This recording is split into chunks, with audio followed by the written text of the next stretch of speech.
Fort Lauderdale is sort of unique in a global context, that Fort Lauderdale has found a way of creating this like totally unique form of relaxed living, where you can actually have like the American dream of a suburban home with a yacht in the backyard, which is like the sort of it's the architectural equivalent of surf and turf, I guess. But of course, so far the urban inventions of Fort Lauderdale has been primarily suburban or like low density. As a result, the downtown has sort of been like maybe until recently maybe the less interesting part of Fort Lauderdale, and the ambition of this project is really sort of to embrace this sort of emerging tendency to actually focus on the inner city. We're located right at the New River. These three parcels. When we met Arsi, the first thing we did, we went down to Fort Lauderdale and walked the site.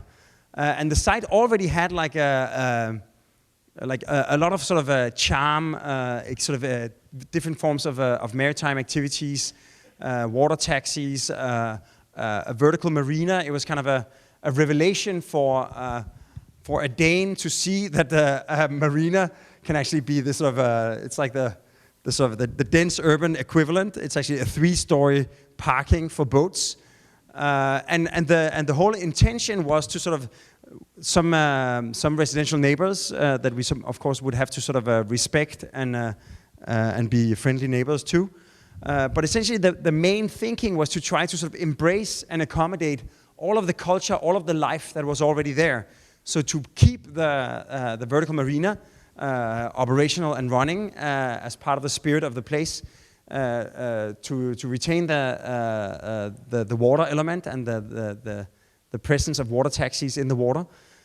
This big beautiful tree we would want to retain and make sort of a significant part of the development, and essentially to sort of embrace the fact that the Riverwalk is this sort of holistic initiative to try to bring a sort of a pedestrian, walkable, lively social neighborhood down to the water, and essentially to imagine Marina Lofts could be the way of connecting the dots and actually complete the Riverwalk. Also, when you look at the skyline of downtown Fort Lauderdale, you can see this sort of a build up towards the downtown core. The downtown core is like literally where we are. Then when you sort of expand, you have the sort of the immediate perimeter, and then you get the sort of the urban neighborhood around it. So there's almost like a gradient towards density, and of course one of the main drivers of creating a walkable, mixed-use, lively urban environment is to provide a certain density, so there's actually a population to be there. So we try to sort of tailor. This is like the elevation along the river, to tailor our design to sort of lead up towards the density of downtown. So basically, these are our sites. We sort of work with expanding the public realm by encroaching a little bit on the footprints of our sites, creating a generous public waterfront. And then the basic idea is to keep the marina operational. We sort of imagine to line the entire Riverwalk with our buildings, to sort of maximize the amount of views, of course, for the residents to the water, but also the presence of human life on the balconies when seen from the water. Then to be a nice neighbor to the Esplanade, we sort of break the building back, creating a more generous park space on the Riverwalk and preserving all of their views down the river. And in sort of opening up to our neighbors, we also open up this pedestrian connection for allowing the entire community to the south to actually come out and connect with the riverfront. In a similar way, we create a gate into the marina So you'll actually have a building where the boats appear and disappear from the building itself and into the water, making the life of the area into this sort of urban spectacle.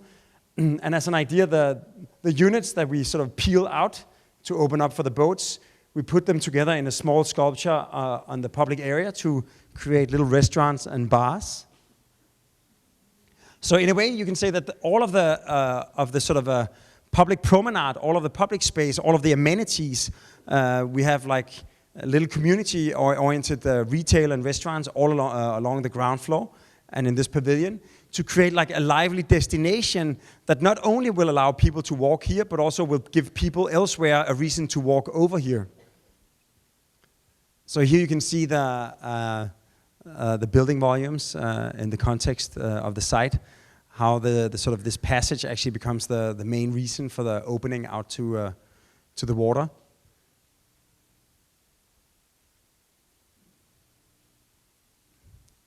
And this opening becomes almost like a vertical hanging gardens for some of the apartments. Get these like very special terraces. You get like a nice green promenade along the water. Here you see this little pavilion that coexists with the marina and boats appearing and disappearing out of the architecture itself. The big rain tree, we propose to give it, to move it and give it a nice park as the main arrival to the community when you arrive from elsewhere and not from the Riverwalk.